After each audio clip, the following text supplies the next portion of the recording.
বিংশ শতিকাৰ প্ৰাৰম্ভৰ অসমীয়া বাতৰি কাকতৰ আলোচনীৰ গতি প্ৰকৃতি কেনে আছিল সেই বিষয়ে এতিয়া আলোচনা আগবঢ়াওক। অসমীয়া জাতিৰ ভাষা সংস্কৃতি ভাষা সাহিত্য ৰক্ষণা ব্যাকৰণৰ ক্ষেত্ৰত সংবাদপত্ৰ আৰু আলোচনীৰ ভূমিকা লেখত ল'বলগীয়া। বুৰঞ্জীৰ বাতত দেখা যায় যে অসমীয়া ভাষা লুপ্ত কৰাৰ যি অভিসন্ধি চলিছিল সেই চেষ্টাক প্ৰভাৱিত কৰা একমাত্ৰ সহায় লৈছিল সংবাদপত্ৰই।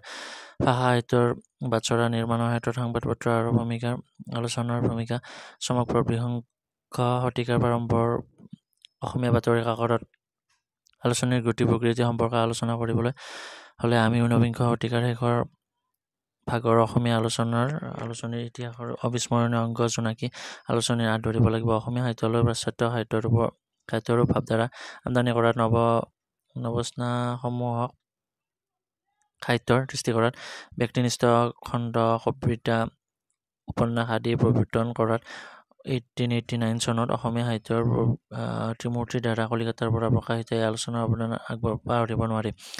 1896 চনৰ পৰা জোনাকী কাকতত প্ৰকাশিত হোৱাত বাধা আহি পৰে যদিও বিংশ শতিকাৰ প্ৰথমাৰ্ধত 1901 চনৰ পৰা সত্যনাথ বৰাৰ সম্পাদনাত গুৱাহাটীৰ পৰা প্ৰকাশ হয়।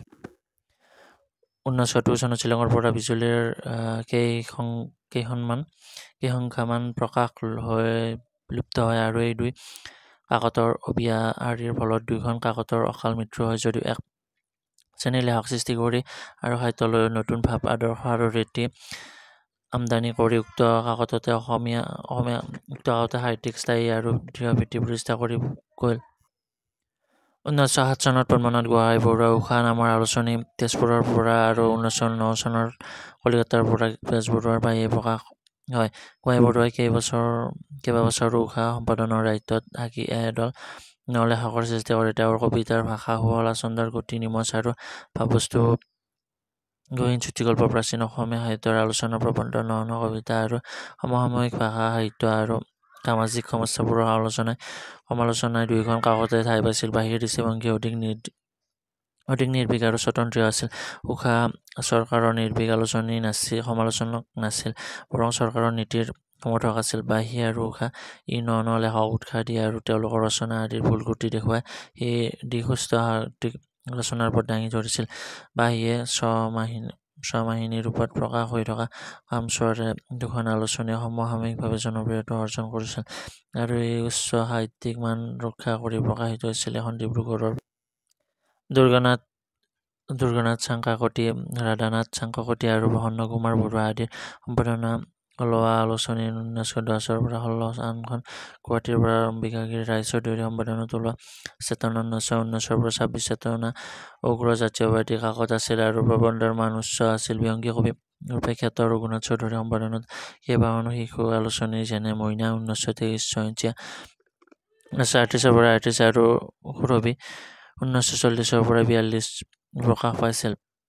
তেওঁৰ ৰচনাৰ উপজীৱী আছিল মূলতঃ প্ৰকৃতি, ফুল আৰু চৰাইবোৰ। আধুনিক যুগৰ নতুন কবিতা শ্ৰেণীৰ সূচনা এই জয়ন্তীৰ বাটতে। এইদৰে বিংশ শতিকাৰ প্ৰাৰম্ভৰ অসমীয়া আলোচনীসমূহৰ প্ৰকৃতি দাঙি ধৰা হ'ল। এনেদৰে অসমীয়া বাতৰি কাকতৰ প্ৰাৰম্ভিক সময়লৈ চালে হেমচন্দ্ৰ বৰুৱাৰ আছাম নিউজৰ পিছত বহুতো বাতৰি কাকত প্ৰকাশ হ'ল আৰু মাৰ গ'ল। 1918 চনত চন্দ্ৰকুমাৰ আগৰৱালাৰ সম্পাদিত একাদিনীয়া অসমীয়া প্ৰকাশ পায়।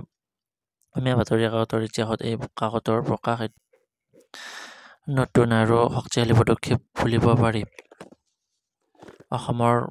অসমত সমস্যাসমূহলৈ বিভিন্ন সময়ত দৃষ্টি আকৰ্ষণ কৰাত আৰু স্বাধীনতা আন্দোলনত বৰঙণি যোগোৱাত এই কাকতে বিশেষ অংশগ্ৰহণ কৰিছিল। অসমীয়া সাহিত্যৰ দিগ্দৰ্শী দৰ্শনকাৰী আলোচনীসমূহ বিভিন্ন সাংস্কৃতিক অনুষ্ঠান, স্কুল, কলেজ আৰু সাম্প্ৰদায়িক সন্মিলনৰ পৰা প্ৰকাশ হৈছিল আৰু হৈ আছে। এইবোৰৰ স্থায়ী অৱদান বিশেষ নাই।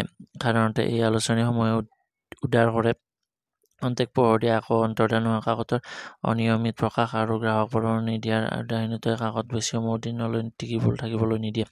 তথাপি যোৱা 10 বছৰত অসমীয়া আলোচনীৰ সংখ্যা আশাতীতভাৱে বৃদ্ধি পাইছে। যি কি নহওক, অসমীয়া সাহিত্যৰ ভঁৰাল চহকী কৰাত বিংশ শতিকাৰ প্ৰাৰম্ভৰ অসমীয়া বাতৰি কাকত আলোচনীসমূহে বিশেষ ভূমিকা পালন কৰিছিল। আধুনিক সাহিত্যৰ দুটা প্ৰধান শাখা চুটিগল্প আৰু ৰম্য ৰচনাৰ বিকাশিত আৰু জনপ্ৰিয়তা বৃদ্ধি কৰাত বাতৰি কাকতসমূহৰ যিদৰে অৱদান লেখত ল'বলগীয়া, ঠিক সেইদৰে নতুন চিন্তাধাৰাৰ সৃষ্টিশীল পঢ়ুৱৈ সমাজক সহজত আকৰ্ষণ কৰিব পৰাকৈ ৰচনাৰাজি সৃষ্টি কৰা এডাল নৱলেখক সমাজ প্ৰস্তুত কৰাৰ আলোচনীসমূহ গুৰি ধৰিছিল। এনেদৰে বিংশ শতিকাৰ আৰম্ভণি বাতৰি কাকত আৰু আলোচনীসমূহৰ গতি প্ৰকৃতি আলোচনা কৰিব পাৰি। Thank U.